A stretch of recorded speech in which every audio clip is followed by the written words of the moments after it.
is going on, Internet? Today we're discussing the fall of BlackBerry and the 4 main reasons I believe contributed to their decline. But first, I just wanted to thank all of you out there who watch the channel's content. We just hit 1,000 views and I'm very appreciative for all your support. Alright, so before there was BlackBerry, there was Research in Motion, and they were founded by engineering grads Mike Lazaridis and Douglas Fregan in 1984 in Waterloo, Ontario. Many years prior to becoming the cell phone manufacturer that produced the popular and unique QWERTY keyboard design that many of us enjoyed, they were actually a software and computer science consulting firm. They took on projects like developing LED video display signs for store advertising. They even had a contract with General Motors for these signs. That said, their sales performed poorly and eventually Research in Motion had to sell that business. After that, they got into the electronic film counting space with their DigiSync product. This technology made retrieving specific footage a lot simpler. They even won an Oscar and an Emmy Award in technical categories. But the duo Mike and Douglas, especially Mike, wanted the business to focus on security. He was ahead of trends and realized that corporations needed safe communications to prevent hackers and spies from getting into their systems. In 1992, Harvard grad Jim Balsillie would become chairman and co-CEO of Research in Motion alongside Mike. Also in the early 90s, the tech stock would partner with Ericsson and make an agreement to use their Mobitech's wireless network. This allowed Research in Motion to use Mobitech's two-way communication tech in their own pagers, allowing users to send data and email between devices. Now you need to remember that those innovations back then were not very popular, but Research in Motion was able to successfully integrate the market with innovative tech in their devices. By 1997, they would go public on the TSX, Toronto Stock Exchange, which allowed them to raise more than $150 million. Their first notable product was the interactive pager 950, launched the following year in 1998. These devices, to many, may look like an oddly designed calculator, but they were in fact pagers well ahead of their time because they could easily sync and provide access to your business emails. Again, this was well before cell phones were universally adopted by common folk like you and me. By 1999, they would roll out the very first BlackBerry device, the 850 pager, and it would continue to disrupt the market because it would be the first device to offer push emails.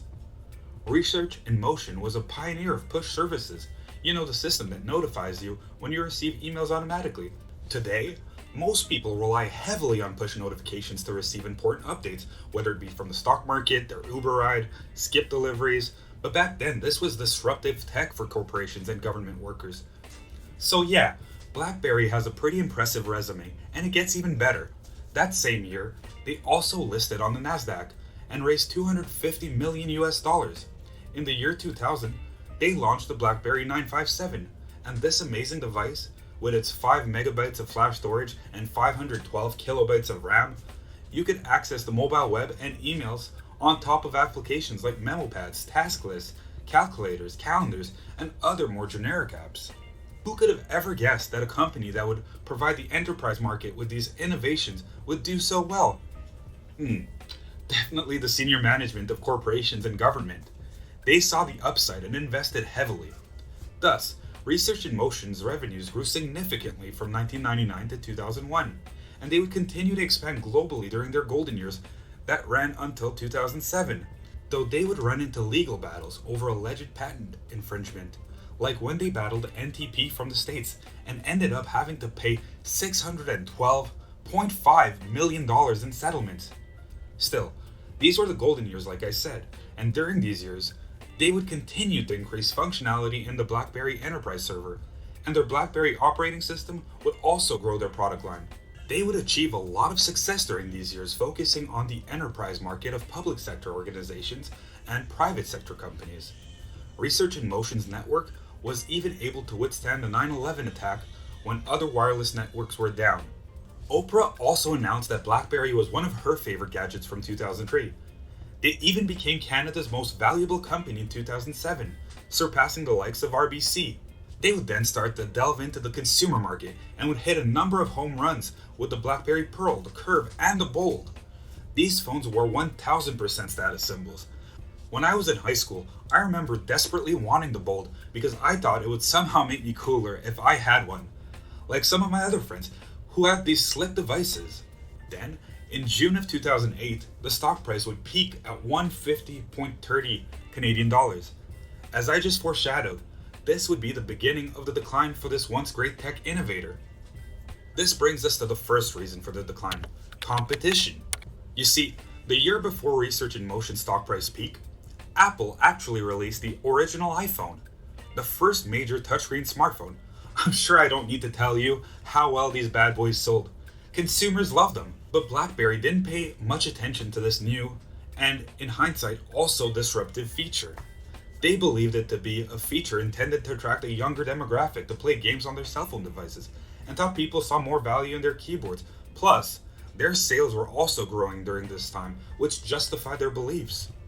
This could very much be another reason for BlackBerry's decline, because their focus on the wrong segment would be a terrible decision looking back today. Overlooking touchscreen smartphones would prove to be a critical error and oversight, because they would lose a lot of their market share in the ensuing years.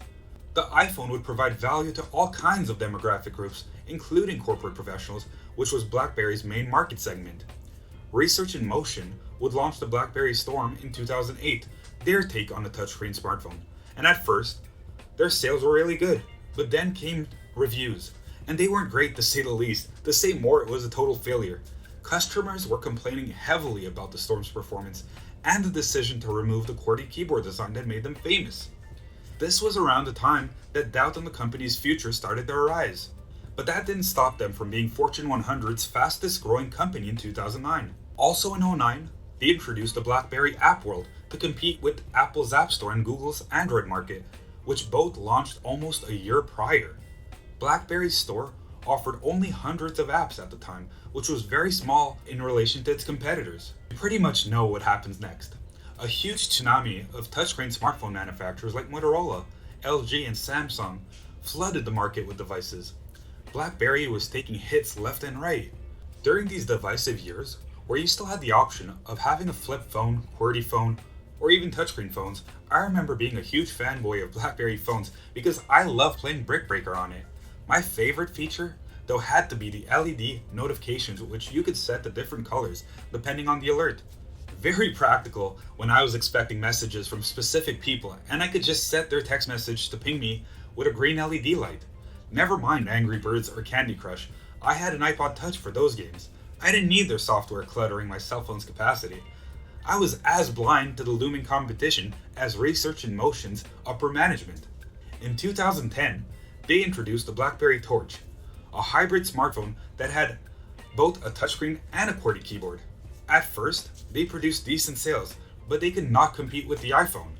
The market clearly had a preference for touchscreen phones. This brings us to the second reason for their fall: their declining market share.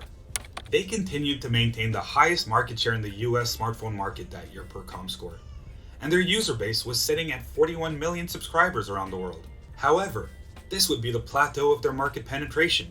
After that, competition from Apple iOS and Google's Android devices were outpacing BlackBerry's ability to lead the pack.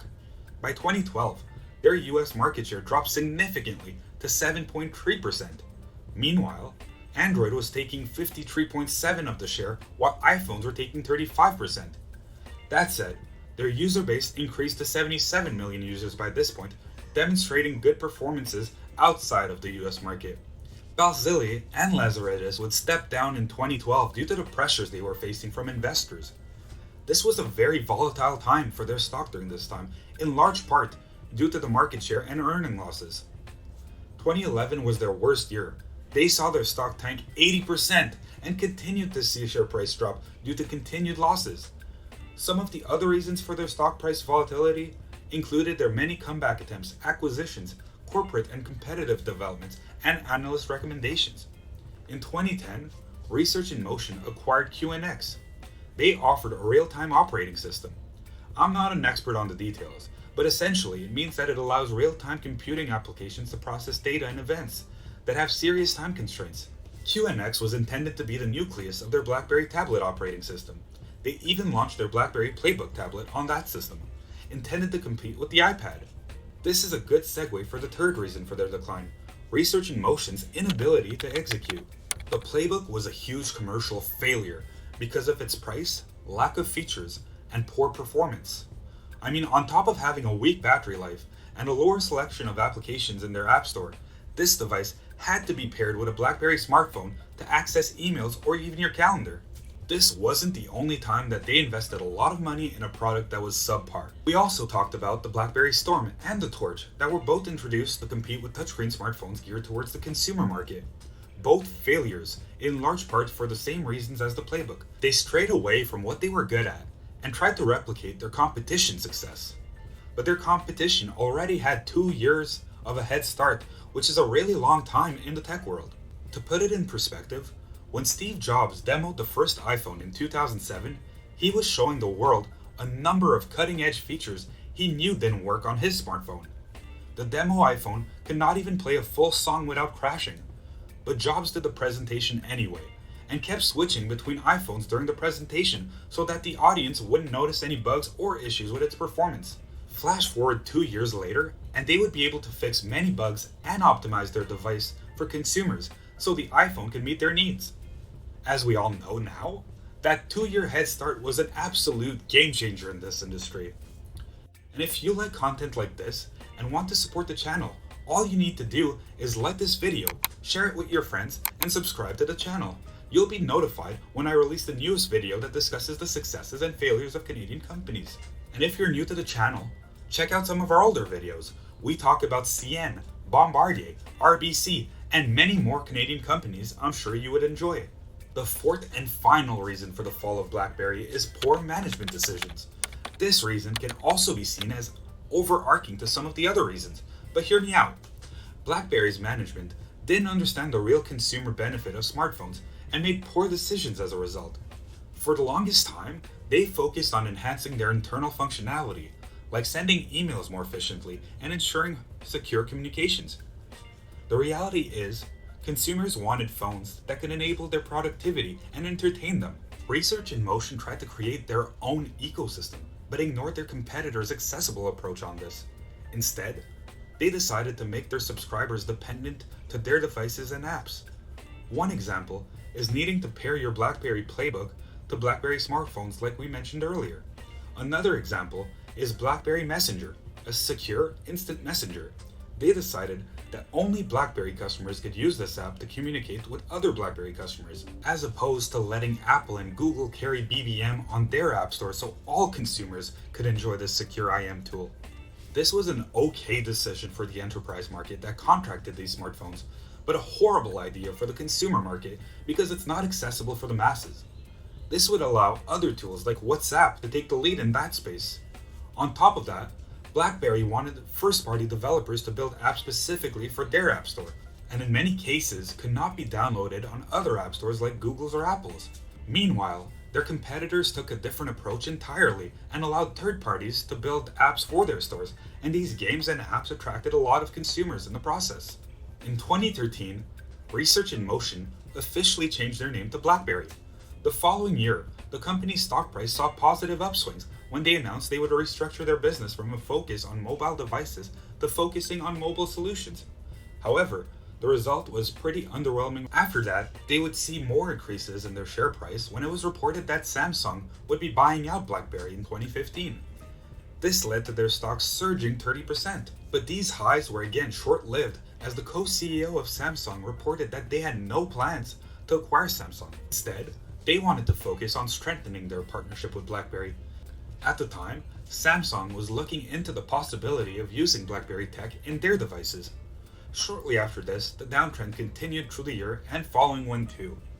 Today, after many failed comeback attempts, BlackBerry's smartphone business is discontinued because it simply can no longer compete against the leading manufacturers. Instead, they've had to focus on other segments like B2B software. They provide cybersecurity and Internet of Things services. In 2018, they acquired Cylance, an AI cybersecurity company for $1.4 billion, which was their largest deal in over half a decade. They are even endorsed by the NSA, who use their SecuSuite solution, a phone call and text message encryption software. But that said, they are yet to report as profits since transforming their business. Like many companies I've reviewed on this channel, BlackBerry came from humble beginnings. They started as a tech consulting business that took on cool projects like creating visual display signs and electronic film counting tools. They eventually started working with Ericsson, and the rest is history, as they say. Research in Motion would delve into pagers and then introduce one of the world's first smartphones. During their golden years, it seemed like nothing could stop them because they were so far ahead of the curve, or at least it seemed like they were.